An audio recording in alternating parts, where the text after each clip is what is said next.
Yes, I'm back with Mega Man X. Been a while, hasn't it? I suppose I should do the Mega Man Extreme games next because despite not being labeled numbers, they're still considered part of the mainline X series, unlike the classic series Game Boy games. But I think I'll wait, actually. That reminds me, I totally did skip over Mega Man Base 2 years ago. Guess I gotta fix that as soon as I'm able to. I'm not really looking forward to playing that game, so what can I say about Mega Man X4? Well, we're on new hardware and Capcom really wanted to show that off. 32-bit was quite the era, I must say. Although was the Nintendo 64 64-bit like the name said? Maybe I should do videos about each era of gaming. Although I'm not much of a pre-NES guy. A bit before my time. One thing Mega Man X4 really brought to the table is that for the first time, you can fully play as Zero. X3 was a bit of a tease, but now Zero is a fully playable character in his own right, and you better believe they took advantage of that.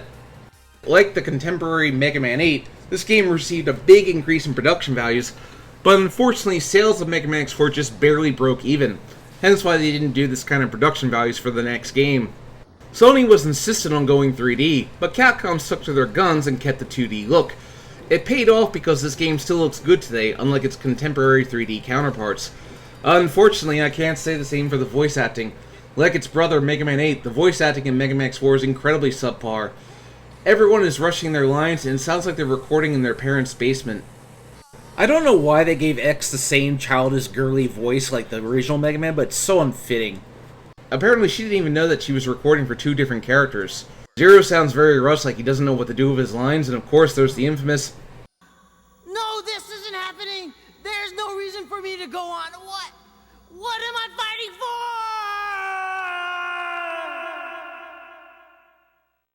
Yeah, here's the thing you gotta consider. Voice acting in video games was a relatively new thing at the time. It existed, to be sure, but there wasn't really a standard established. Games like Blood Omen, Legacy of Kain, and Metal Gear Solid were considered exceptions rather than the rule.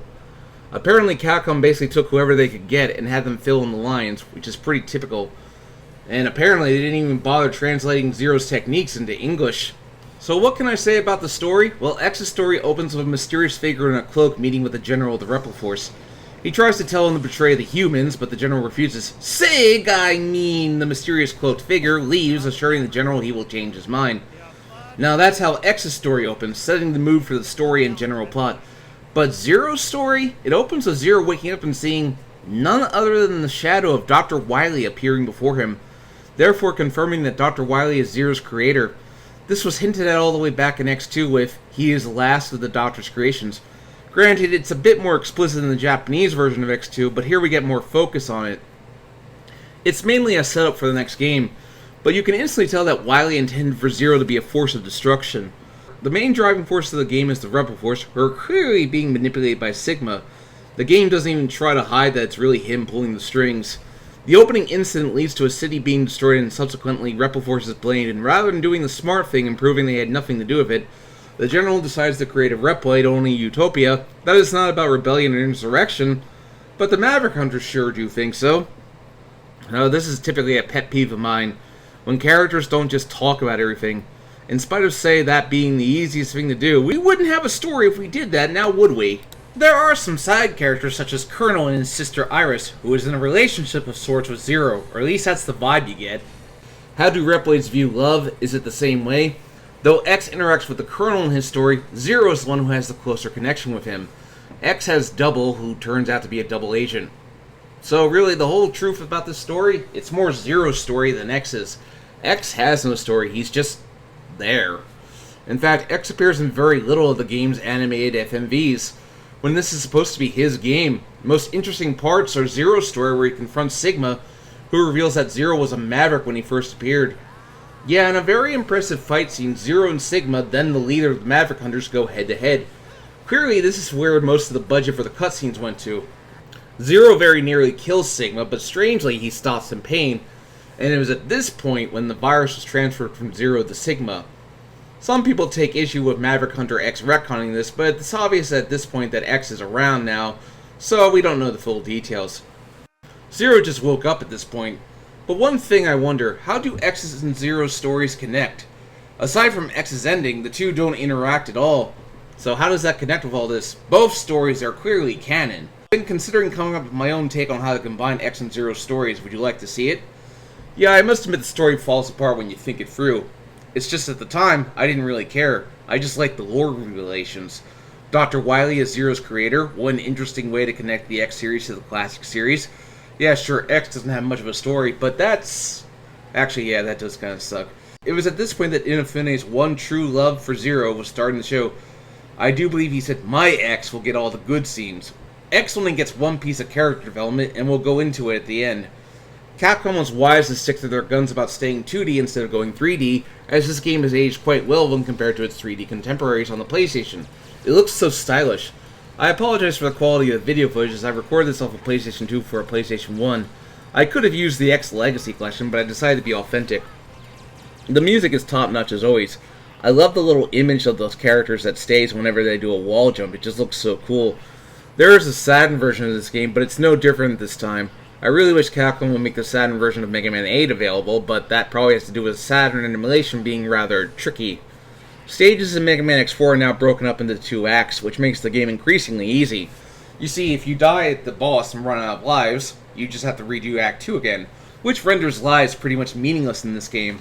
This approach combines to make Mega Man X4 one of the easiest X games. Of course, then again, if you have this game's DNA built into you like I have, then yeah, it's a cakewalk. I grew up on these games. I'm all for challenge. Not saying I didn't die at certain parts, such as Jet Stingray's level, as you're on a hovercraft and if you miss any of the collectibles, you have to purposely die in order to get what you missed. For the first time in Mega Man X, Zero is a fully playable character, like I said. And he has his own separate campaign from X, but I'll go into X first. He still plays like he normally does, charging up the X-Buster, dashing, obtaining weapons. I'll go into some of them. The Rising Fire lets X shoot fire upwards, but in no other direction. The Soul Body, which lets X create a copy of himself. Frost Tower, which lets X create exactly what it says. Aiming Laser, which lets X aim in whatever direction he wants. Double Cyclone, which lets X blast in 2 directions. The Ground Hunter, which just travels along the ground. And the Twin Slasher, which lets X fire up and down. Where X really shines, however, is the armor upgrades, some of the best in the series. The Leg Capsule lets X hover in mid-air. The body part, in addition to reducing damage, lets X unleash a Nova Strike. He gets 2 arm modules that you can pick if you're choosing. 4 charge shots, or one that creates a plasma effect, which is the one I usually go with. The head module is where it's at. Not only does it let you charge weapons, it completely gets rid of any weapon depletion unless you charge them. A major win for sure. But with the right code, X can gain access to the Ultimate Armor, which is essentially all this rolled into one without any drawbacks. Now there's a win. Zero, on the other hand, he's a close-range fighter. He uses his Z-Saber to slash open enemies. At first this took some getting used to, but in due time with the proper upgrades, Zero can become a short-range powerhouse. Zero doesn't get weapons from bosses like X does, rather he gets techniques. A double jump, which really comes in handy, an upwards flame sword, a downwards ice sword, an electric sword, a stronger saber, a spinning saber move in mid-air. All of that just combines to make Zero a lot of fun to play. He doesn't get armor upgrades, unfortunately, though an ultimate armor upgrade was planned for him, but didn't make it past the concept art stage. There is a black Zero code that is purely for cosmetic purposes. Granted, some of the bosses are a little more difficult as Zero. I had to get the double jump so I would have been able to reach some of these bosses. Granted, some of the bosses are a bit more difficult as Zero, which I'll go into.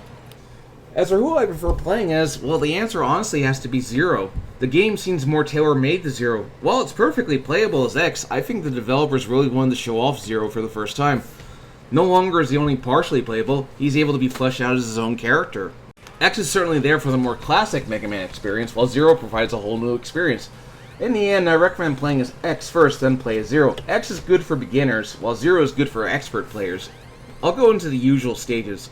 Sky Lagoon can best be described as, look what we can do now, we're not 16-bit anymore. A simple mission that also introduces you to Magma Dragoon, who turns out to be a traitor. So he's the only boss who has a personal connection to X and Zero. The second area is a destroyed city. Yes, people just died. It's only going to get worse from here, I'm afraid. Zero has an extra scene where he rescues Iris, but after defeating the boss, who is your pretty standard opening boss, X can just hang back and shoot him while Zero has to jump and slash him, making the fight a little extra difficult, but not terribly so. At this point, I'm going to assume both X and Zero confront the Colonel here.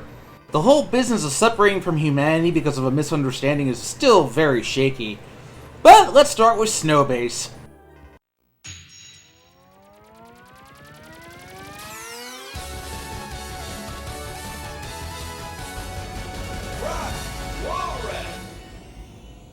I don't know why, but I just love the way the announcer says their names in this game. It's cool to see former Maverick bosses frozen in the background, and of course it's ones who were in previous ice stages.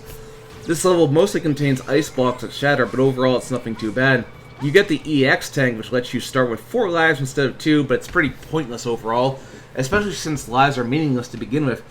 The mini-boss Izard, which sounds like something out of Power Rangers, can only be hit around the eye. Fortunately, the ice spikes do not instantly kill you. With X, a simple charge shot will do damage, while Zero has to do the usual jump and slash. The second half contains explosives hidden inside the ice. New to this series is the weapon tank, which turns out to be largely useless after X gets his armor upgrades, and since Zero only uses energy for one technique, it's all but useless to him. Frost Wall versus Cakewalk. Just hug the wall as X and shoot him while he comes towards you. His ice attacks can be destroyed by your regular weapon, but I did get caught in bad situations, which is more due to me being careless than bad game design. The Marine base I already talked about to some extent, so I won't repeat myself too much. It's a pretty straightforward level involving going on a speeder, which does look visually impressive, but it's very easy to take top shots to your health. Jet Stingray decides to be a jerk. The fight with Jet Stingray is much easier as X inside Frostar, and all I had to do was get close to him and freeze him. He suffers from Spark Mandrill syndrome. In fact, most of the bosses do. Zero has a slightly harder time since he has to be in the air to do the Frost Saber attack, and you can't reach him unless you have the double jump, so I had to go and get that before I could beat him. Military base takes place on a train, and I like trains. I want to go on a train trip. It'd be nice. Lost my train of thought, sorry. That pun was not intended. The first half contains lots of destructible boxes, which is pretty easy to get around. The sub-bosses are remarkably easy since you just have to destroy the extending spikes, which just leaves this boss pretty unremarkable. The second half does give you a ride armor, which makes it fun to blow things up. Slash Beast is ridiculously easy with the Ground Hunter, as he just falls down every time you hit him. With Zero, I just went for a straight-up fight. Close quarters combat is very nice. The jungle is actually a pretty good beginner level, as it's here that X gets his foot parts. There's lots of typical jungle stuff, logs that you have to jump on, and spider enemies. There's really nothing much to say. The second half contains beehives. I got stung by a bee. Let me tell you, it ain't pleasant. Web Spider is much easier again as X. The twin slasher fires in 2 directions. With Zero, hitting him with the right technique is hard, so I just jump around and slash him whenever possible. With 4 Mavericks defeated, you fight the Colonel. Well, X fights the Colonel. Zero gets to do it in a cutscene. Not sure who is getting the preferential treatment here. Zero's cutscene is hilarious because of how they pronounce things. Colonel! What? I'm disappointed in you, Colonel. Ah! What do you think you're doing? It's not too late. Stop the coup now. Never. If that's your decision, prepare yourself! And people say I don't pronounce things correctly? Zero's cutscene just furthers his relationship with Iris and the Colonel, but X, well, I found the fight pretty easy, so yeah. Next, I went to the Bio Laboratory. Everything about this level screams, look at us, we're 32-bit now. Not much to this part, just a technical show-off. You must dash through the collapsing hallways and yada yada yada. The boss fight against Split Mushroom is different as both X and Zero. X can just shoot the lightning limb directly at Split Mushroom before he can do anything, while Zero must use the Raijin Geki, which lets him shoot out an electric sword, but I find I have to destroy his copies, and he still gets to split into 2 cells. The cyberspace is exactly what it says. In order to get the upgrade, you have to make it through as fast as possible, which means don't get hit by these yellow orbs. With X, this is a simple matter of using Soul Body to preemptively destroy them, while Zero has to resort to spinning in the air. Cyber Peacock is easy no matter what, because if you hit him with the right weapon, he'll just sputter and not even get a shot in. Air Force is, well, it's not Air Force 1. This level is probably most notable for having giant lasers, which are easy enough to avoid. This level probably looks the coolest of all the levels in the game. Storm Out just falls victim to the aiming laser and Zero's little ground pound move. In fact, he doesn't get to do anything.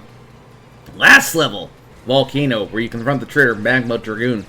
This does give you 2 paths. Either you take the ride armor or you don't. You can actually use the ride armor to fight Dragoon if you so wish. He's slightly harder than most other bosses because his fire can do major damage, but with his weakness he'll eventually go down. He specifies the reason he betrayed the Maverick Hunters was because he wanted to fight Extra Zero. Well, that is a classic anime trope, and since Mega Man is inspired by anime, it fits. The final 4 levels don't have much to offer in terms of level design. I'll just talk about the bosses. Colonel is fought once again, and there's not really much different to the strategy. The fight does feel more personal as Zero due to the connection with Iris. In the second level, X and Zero have unique bosses. X fights Double and Zero fights Iris. Double just likes to spam things. I was able to beat him when down to my last bit of health. Zero can't fight Iris directly. He has to attack the orb while avoiding giant lasers of doom. After the so-called heartbreaking scene, you fight the General. My fate is sealed. I have no choice. He's much easier as X since all X has to do is hug the wall and hit him with a charge shot. Zero has a much tougher time because he has to get up close. After defeating the General, the space colony is going to fire on Earth and X and Zero race to stop it. From there, fight the 8 Mavericks again, but then we confront Sigma, who is wearing a robe. This is probably the easiest Sigma fight ever since all you have to do is burn the robe. You can do this without getting hit.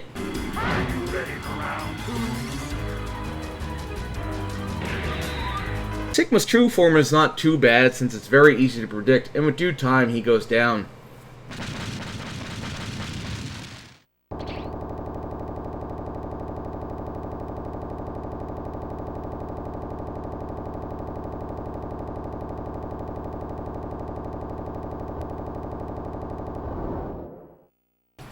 This time Sigma has 2 true forms. The zombie head, which just has to be damaged near the mouth while avoiding the spikes. Sigma will also send 3 polygonal heads to attack you. The blue head is the easiest to avoid, the red is somewhat hard, and the yellow is the hardest. For Big Gun Sigma, when he says, you do not want to be standing on the ground. X can reach him easily with Soul Body, while Zero again has to get close.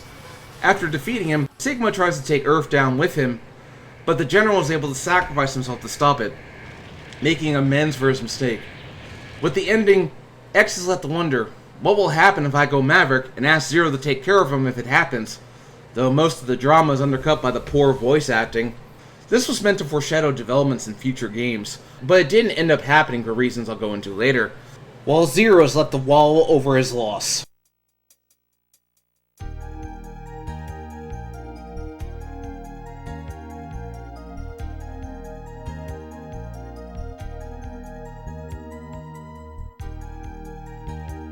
So that's Mega Man X4. Without a doubt, it's probably my personal favorite X game in the series. You felt the evolution, and the X series hit its peak here. But there are still some developments that are fated to happen. X and Zero are fated to fight, and that day is coming soon. Join me next time where we will discuss what was intended to be Mega Man X's swan song, Mega Man X5. Thanks for watching. If you like this video, please hit that bell, like, and subscribe button. If you want updates, follow me on Twitter or join my Discord, which are provided in the description below. If you want to support what I do, check out my Patreon.